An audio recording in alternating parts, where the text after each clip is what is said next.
Hello, welcome to Dandelion Creations, and today I've had a pretty bright idea.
Okay, it's time to break the secret. I've got a concrete base, I've got copper pipes, and I've got a cable. That can mean only one thing. Today, we're making a concrete... That wasn't supposed to happen.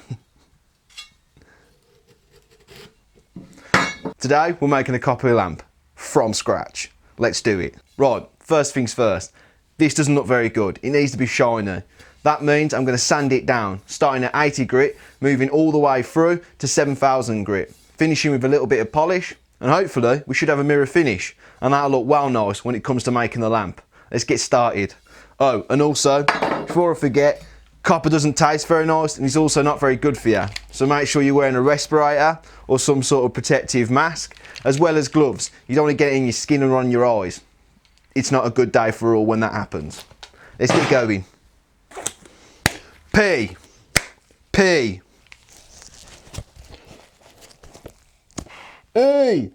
Personal protective equipment.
So as you can see, I've just shone the copper.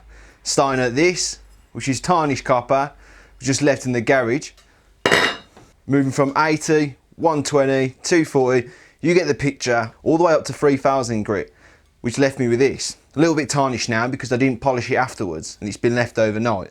But the pièce de résistance, look at that, 7000 grit that is. Once I got to the 3000 grit, I simply just moved it to 5000 and 7000. Now I will have to do it again when it finishes, just because of the fact it's going to get dinged around, it's going to get dirty in the workshop. Nothing you can do about that, but I'm pretty proud of myself. Looks pretty nice, and hopefully you think the same too. So let's not stick around, let's move on to making the lampshades and getting all the assemblies ready to go. Remember, if you like the video, click like on it, as well as leaving any comments about what you like about the video or dislike. It's good for me to know what I'm doing right and what I'm doing wrong. No one's perfect. If you want to keep up with more builds, remember to check out the Instagram, which is dandelion_creations, as well as subscribing to the channel so you can keep up with all the fun builds in the future. Right, we're definitely carrying on this time.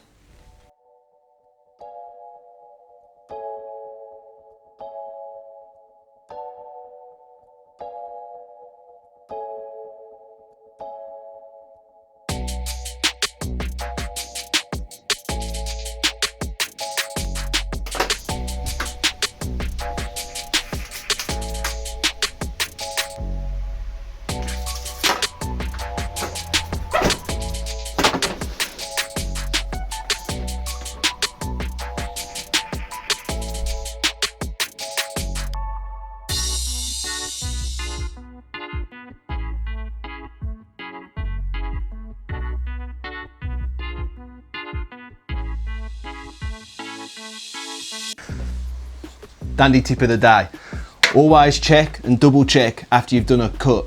That way you know you've set this right and you know the boards are going to be consistent across all the cuts. Doesn't hurt and doesn't take a lot of time to double check. Plus it's a good behaviour to get into when you start off. Hope that helps.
So, everything's done. All that's required now is a little bit of assembly.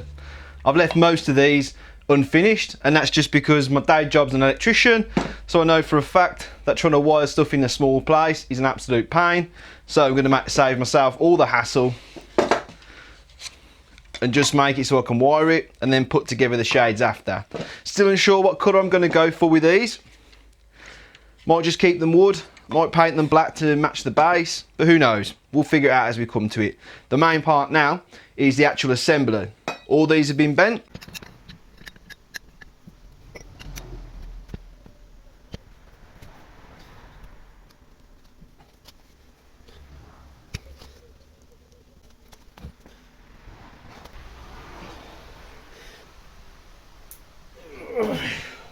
Just need to cut them down to size, and then we're ready to go. Originally, I was going to solder these, but I'm figuring with the cable in situ, it might damage it. So, safest thing to do, both for the integrity of the cable, as well as I'm not very good at soldering pipes. I think that we're going to just go for a 2-part epoxy. It'll give it a nice strong firm finish and it's less likely to break over time. Who knows? Also a lot less polishing work after, because with solder it could tarnish the pipe. I have to then go about sanding it again, and I've done enough of that to last me a lifetime right now. So without further ado, it's the exciting part, and the part I'm waiting to do, actually put it all together, and then hopefully we'll have a nice little lamp.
Okay, if you've never seen a clamp tree before, introducing the clamp tree.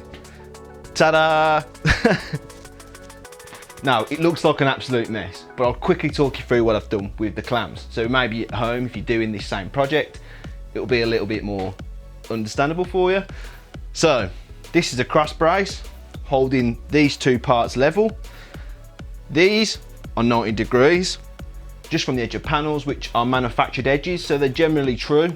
I just take off a 90-degree cut and it gives me a nice easy square. Anyway, 90 degrees, 90 degrees, that's from some more support to keep it true with this.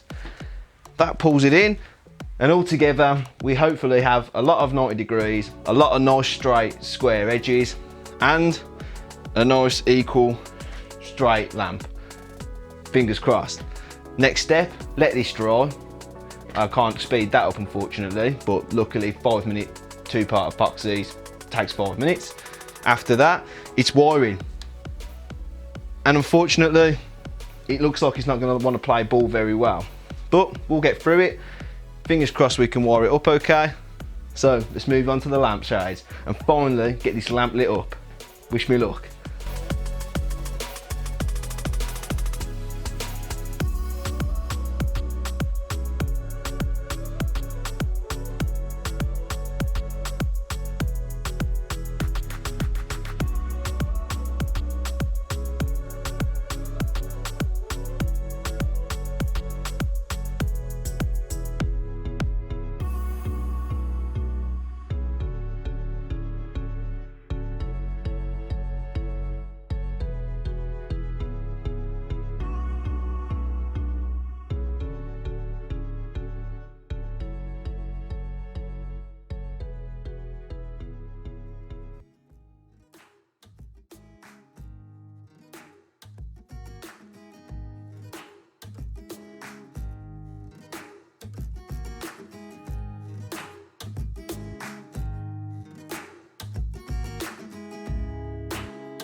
Okay, so as you can see, it's done, finally. It's been a long few days.